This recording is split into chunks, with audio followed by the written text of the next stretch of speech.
That movie nut here with a review for Hook, the 1991 family action-adventure film starring Robin Williams, Dustin Hoffman, Bob Hoskins, and Julia Roberts.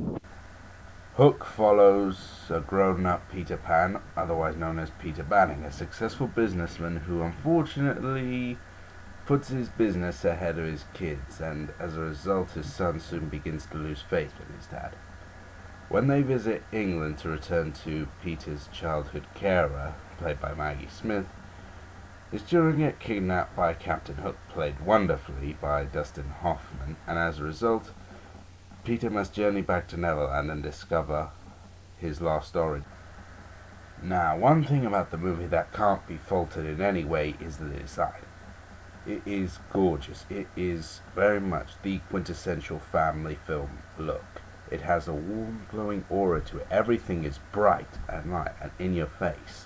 Even in the dark moments, like when the children get kidnapped, there's a lot of light and bright in it. And it's very interesting. It's something that you don't really see. A lot of fantasy movies tend to be in shadows and darkness these days. This is something that puts a lot of light in your face, which is a very interesting contrast.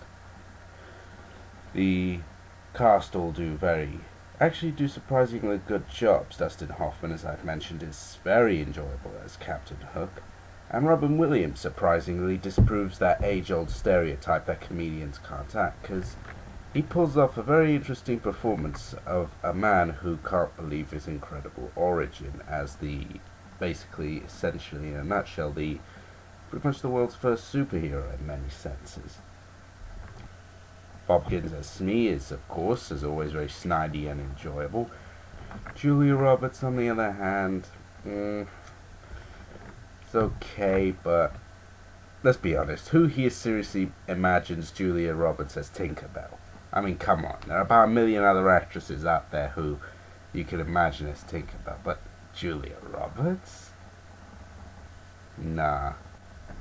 The effects of that magical, glowy fantasy feel to them, which of course is appropriate for the film, and the action, while it may appear staged at times and a bit more off than, say, your average Pirates of the Caribbean sort of multi-cuts, you have to remember that this is not supposed to be a sort of big, sort of fast-cut action movie. This is a fantasy film, and lest we forget, the big place where Peter Pan is these days is not just films, but in pantomimes for kids, and that obviously explains a lot about the oversaturated colors, the bright lights, and at times the fights will come off as pantomime. They're not great, but they do have that very pantomime exaggeration.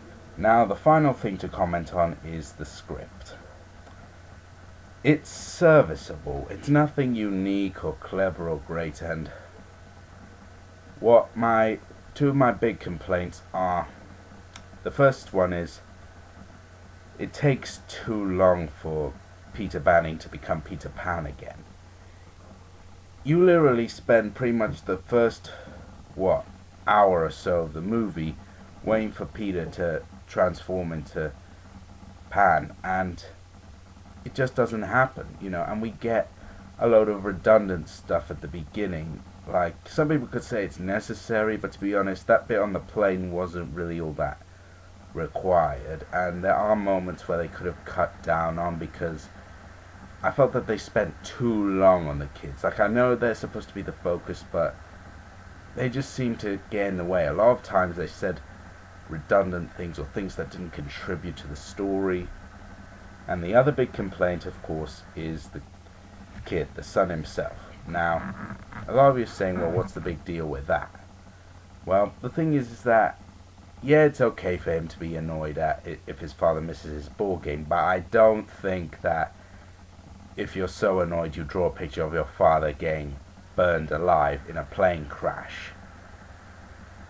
There's a line between annoyed and just plain disturbing, okay? That's really worrying. If your kid starts drawing you burning in a plane crash, then I seriously say, please commit him. And now for the highlight. What I think Nostalgia Critic will say when he reviews this movie. Now, You remember back in my Flubber review, I commentated on how I thought some of his points in the Flubber review were off. Now, I like the Nostalgia Critic a lot. He is a big inspiration to me, and I'm sure he is to many reviewers on YouTube. But I have a very strong feeling he's going to make flawed points in Hook. Let me just do a quick run through of what I think his points will be. 1. He will complain that the kid, as I've said, is a bit psychopathic in his dislike for his dad. 2. He's going to complain that the fat boy and Rufio in the Lost Boys are racist stereotypes. 3. He's going to complain that Julia Roberts was miscast as Tinkerbell. 4. He's going to complain about the opening taking a long time to get to Neverland. And 5, the big one, he's going to complain about how, because the ship and the Lost Boys tree houses are so close, that why don't they just attack each other? I'm willing to put money on the fact that he's going to complain about that. But, points aside, I will give it the benefit of the doubt, and I award Hook a silver star. It is a family film of the highest order. Granted, it's a little slow at first, but once you get into it, you and your kids will have a blast.